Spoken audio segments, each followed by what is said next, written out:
In the United States, suicide is the 10th leading cause of death, and every year 44,965 individuals die by suicide. For every suicide, there's 25 attempts.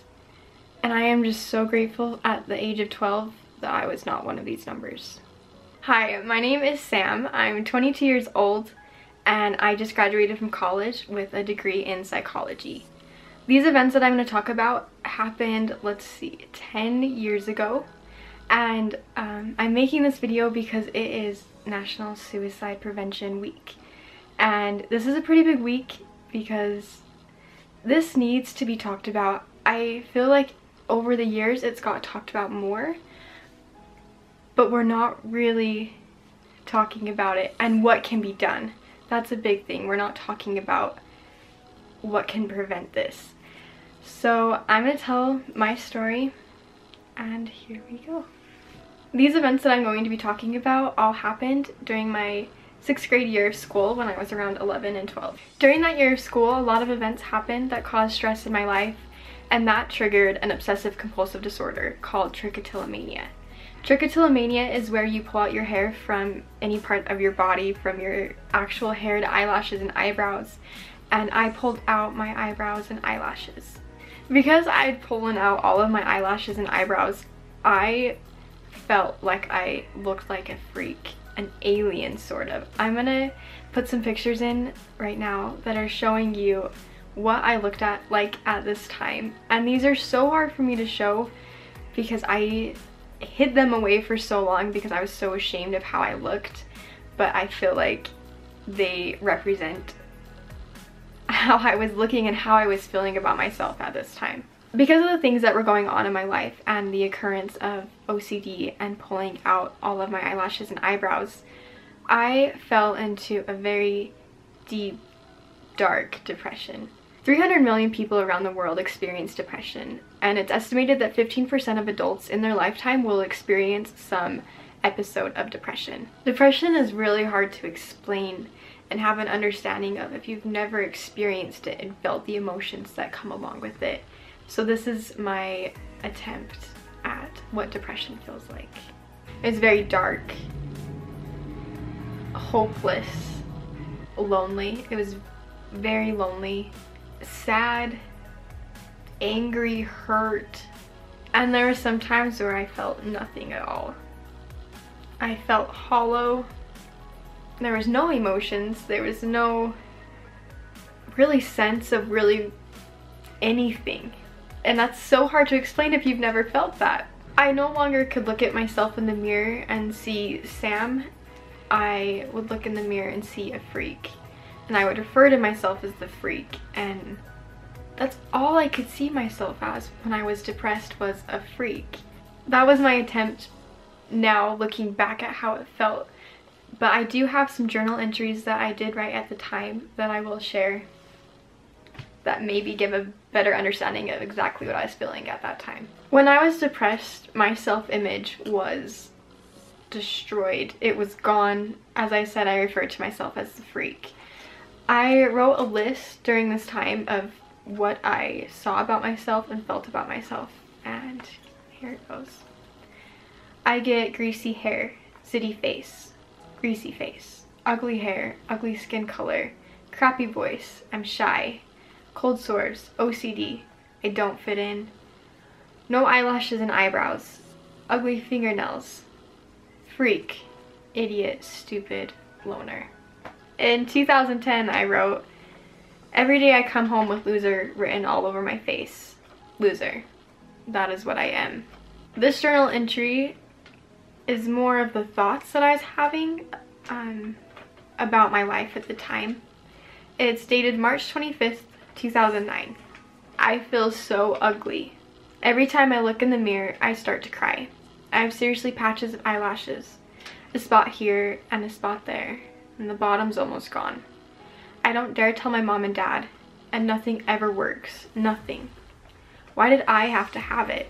Everything bad happens to me. I get depression, hated, and then trick. I hate this.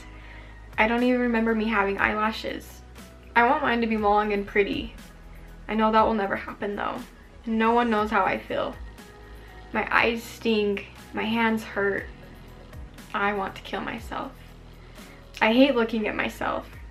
I have so many zits. Gosh, I will never be pretty. I want to die so bad. I don't even care. I'm sick of life. Please, someone just kill me. I'm done with this. Those journal entries and how I was feeling at that time was my reality. I remember during that time that everybody in my family would just say, Sam, be happy. Sam, look at all the things you have in your life. Look at all of these great things. Look at all of your good qualities. You're so pretty. And every time they said that, I would just get so annoyed. And I would be like, do you not see, like, none of that matters to me. I don't care about any of this. And telling me that just to be happy and to look at the bright side was doing nothing, and it was making it even worse. From being so depressed and having such a bad self-image of myself and not having the hope in my life, there came to a day where I decided to take my own life. And because this is so hard to talk about and I cry every time I do, I've written it up what I felt during this day. So if I keep looking over, I'm just reading it. Okay. I was in such a deep, dark depression. Everything in my world was an altered view of what it really was. I was so alone. Even though there was people supporting me. Dang it, I don't want to cry. I was so ashamed of who I was, what I looked like, and I didn't want to be anymore. I feel like the only way out of everything that I was feeling and going through was to take my own life. Suicide. I had plans set in place. I had a letter written out to my family to explain why I did this. I was telling them it wasn't their fault, because it was not. I explained to them where I wanted all of my things to go. I told them to give some of the things to my little sister, some of my things to go to my older sister, and I told them that I loved them. My plan was to shoot myself, but I could not find the key to my parents' gun lock safe. I then decided that, okay, I'll hang myself. I couldn't find any rope. It's kind of a joke in my family. I cannot swallow pills at all, and so I knew that was out of the question. But I was so prepared to do this, and don't get me wrong, I was terrified for the unknown, but the unknown seemed like such a better option than the life that I was living in. I had prepared everything I saw fit to go through with this, but then when it actually came time to end it all, and it was the thing that I wanted the most, a voice came in my head and said, Sam, things will get better. Don't do this. I believe I know what said that voice, but we all believe different things. But whatever it was, I actually listened to it. I believe that that voice had been there the whole time while I was going through this, but for some unknown reason, I actually listened to that voice at the time that I needed to. I'm so grateful that I listened to the voice, because things did actually get better. At this point, I was always looking at all the bad in my life. I was so blind to everything good that was happening. I started seeing just the small little things that were good in my life, and I believe that the voice gave me hope, which I lost. I wanted things to get better, so I started looking for the good in life to make it better. I started listening to that voice more and more. Instead of looking in the mirror seeing the freak, I started seeing Sam. Instead of hearing someone saying something about me and getting stressed over it, I started listening to the voice, and it was telling me that it was okay. The voice could have been there the whole time, and I'm pretty sure it was, but I was blocking it out. But once I did listen to it, I started seeing the good, and a lot of hope came back into my life. Me and my mom were very close at this time, and even though I pushed her away like crazy and I yelled at her and hated her, she was always there for me. And I think she has a very good perspective of what it was like as a family member of someone who is dealing with depression and suicidal thoughts. So here's my mom, Jill. So being the mother of Sam and watching her go through all these trials she went through, as a parent, it was very hard. You feel helpless. You have no control. And you want to fix everything. But sometimes you can't. And you try everything you can to help them. You pray a lot. You cry a lot. And you get angry a lot. But one of the fact is, I knew how depressed Sam was, but I had no idea she was contemplating suicide. No idea. Because really, who thinks their child that's in elementary school in 6th grade even knows what suicide is?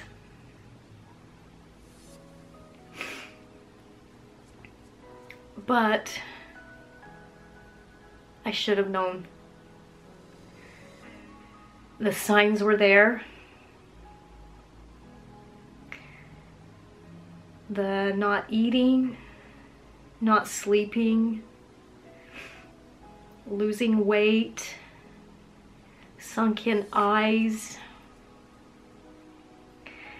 and seeing that girl that I knew before all this, who was happy and joking and funny all the time. She was the life of the party. Go from that to an empty, blank body. Nothing there, no emotion. I should have seen it. And I live with a lot of guilt, especially when I found out that this is what she was thinking of doing, and how devastating it was, and how hurt I was for her, knowing that she was to that point in her life where she thought she couldn't go on. I truly believe my prayers were heard, because I did pray a lot for her. I prayed for her to be happy. I prayed for her to find good friends. I prayed for many things for her. And I am so grateful that she's still here with us today. And each day, each year, each week, whatever, I see more and more of that Sam that once was come back. And it took a long time, and it took a lot of patience. But she's there. She's amazing. And I'm so proud of all the things that she's accomplished in her life. So as a parent, never get the attitude that you think, oh, my child would never do this. We're not that family. She's not that child. Because it can happen to anybody. So watch for the signs. Watch for those things that where you see them changing and becoming something different. And be there for them. and pray for them. When I talk about this, a lot of people ask, well, what got you out of it, Sam? What got you out of your depression? What made you stop thinking about suicide? And this is a really hard question for me to answer because it was a lot of small things that I didn't see at the time that added up. But some of the big things that helped me get through this were the people around me. Specifically, my 6th grade teacher, Mr. Nilsson, was amazing to me. And I will admit that I did not see it at the time at all. But now looking back at it, I can see everything that he did for me and the love that he had for me. He would always pull me in during recess and ask me questions about how I was feeling and how I was doing. And it just made me feel like someone actually cared for me other than my family, which I knew they did. But it was nice to have someone else outside of our little bubble that actually cared for me. He gave me so much encouragement and comfort. He cared, and that was the biggest thing to me. Another person who helped me so much during this time, her name was Maddie, and I don't think she realized it at the time, and I definitely did not realize it at the time, but she pulled me out of that hole of depression, carried me out on her back, and put me on my way to a good life. She was such a good friend. One way to explain depression is that there's no hope at all in your life, and she brought that hope back to me. It was just the little things, like inviting me to hang out or inviting me to have a sleepover. It gave me things to look forward to. Even to this day, I always have something to look forward to in advance because I need stuff to have hope for, because I went through a time where I lost all hope, and now I feel like I'm compensating and trying to always have hope in my life. She didn't care that I was quiet and a little different and obviously was not all the way there. She did not care, and she loved me anyway, and she showed it. She didn't push me to do things I didn't want to do. She just gently led me, and it was the greatest blessing in my life. So thank you, Maddie. If you're watching this, you saved my life. The things that saved my life were all the little things. All of the little hope that was put back in, all of the caring, all of the love, all of the patience, all of that together brought me back to a better headspace, a better self-image, a better life. It is so hard for me to answer this question because at the time I didn't see these things, and so my advice to people that are like, what can you do when you know that someone's depressed or suicidal? And I just think the biggest thing is to be there for them.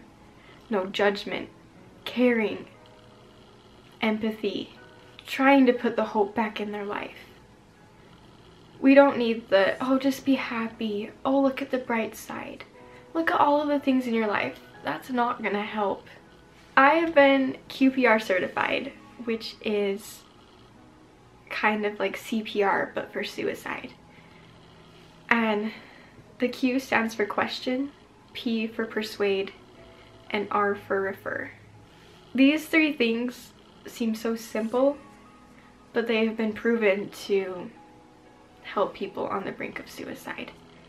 With question, no one ever asked me if I was suicidal, if I wanted to die. No one asked me.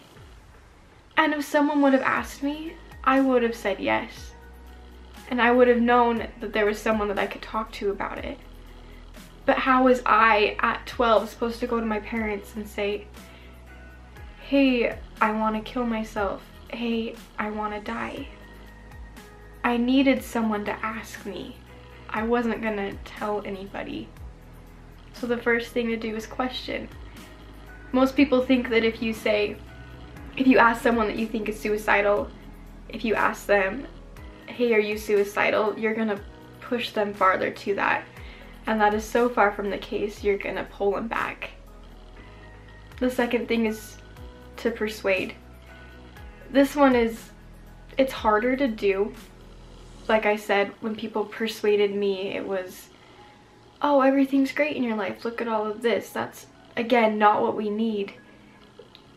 Persuade with love, persuade with empathy and care, and you have to persuade them with their reality. You have to try to look at it from their point of view, which is where this empathy comes in. If you're able to do that, then you refer them to someone with more training on this, a therapist, a doctor, both. Get them the help that they need, because you cannot get through this alone. I've been to therapy because of a lot of the things that had happened, and I did therapy when I was in 12th grade of high school, which was 6 years after all this had happened, and I was still dealing with it all. And like my mom was saying, look for the signs. You can tell when someone is not themselves anymore.